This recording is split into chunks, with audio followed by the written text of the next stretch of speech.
Baik, kita masuk di segmen terakhir perempuan bicara. Mudah-mudahan ada solusi dan insight yang bisa membantu juga untuk masyarakat. Saya mau ke Mbak Lita. Mbak Lita, tadi dengan apa yang harapan yang dikatakan oleh Shirley, harus kemana kita mengarah jika melihat konten negatif? Oke. Jadi kita kembali kepada naluri kita. Ya. Kita nggak bisa menyalahkan siapapun. Yes. Jadi apapun yang kita lakukan dan apapun yang kita perbuat di sosial media itu adalah tanggung jawab pribadi. Okay. Ya, tanggung jawab pribadi. Tapi jika mengatasnamakan perusahaan atau apa, nah itu harus kita juga harus redam. Seperti tadi tuh ada apa namanya istri polisi bla bla bla, itu kan ada institusi terkait yang melibatkan itu. Nah jadi kalau atas nama pribadi ya sudah, itu tanggung jawab pribadi seperti itu. Namun kenapa orang itu bisa menjadi hal-hal yang negatif yang langsung viral? Karena apa?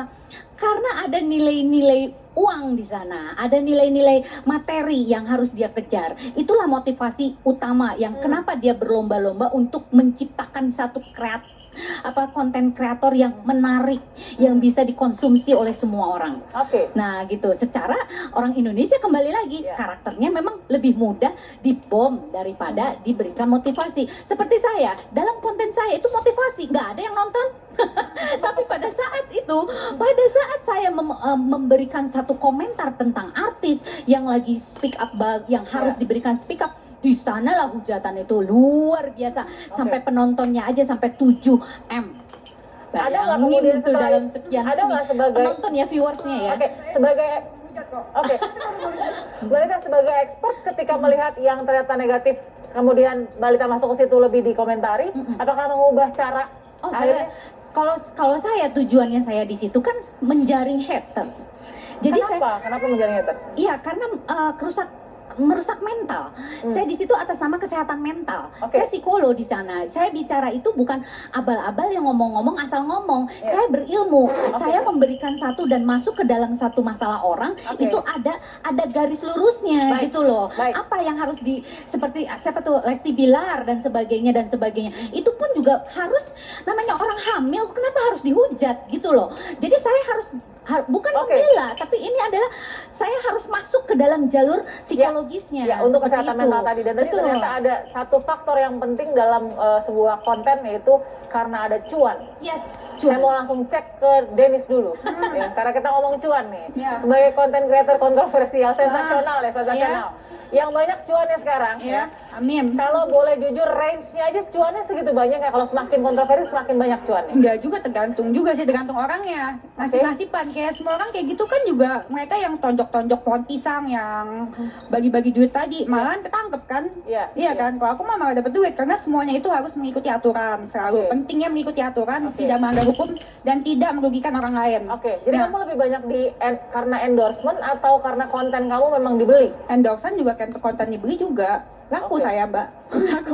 Laku. Kalau saya berantem tuh ya, saya kemarin ini pendapatan bisa, yang tadi saya ngitung, terakhir saya berantem 700 juta. Itu dalam konten berantem. Endorse masuk setiap hari. Instagram aku kan sampai hilang. Instagram saya tuh hilang 12 kali. Karena di report netizen. Gitu. Jadi konten berantem yang tadi kamu bilang kamu gak settingan ya? Konten berantem 700 juta, pernah? Bisa. Bisa, dan download yang cepat, karena kan post story, satu story 5 juta, 20 story berapa? Kita harus menetralisir, seperti gini. Menetralisir Mbak Desi.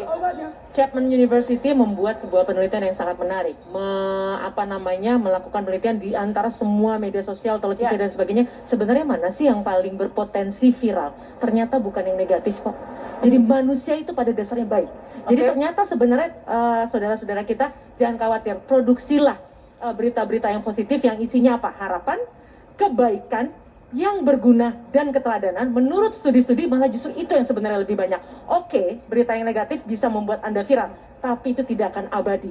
Dan memang kenapa semua orang berebut seperti itu? Karena ada satu penelitian lagi yang menarik. Dalam 60 detik, bayangin gimana nggak orang berupaya merebut perhatian. Dalam 60 detik saja tuh ada 649.000 komen di TikTok, ada 500.000 di Facebook. Itu yang membuat semua orang berlomba-lomba. Tapi sekali lagi, pilihannya harus yang positif.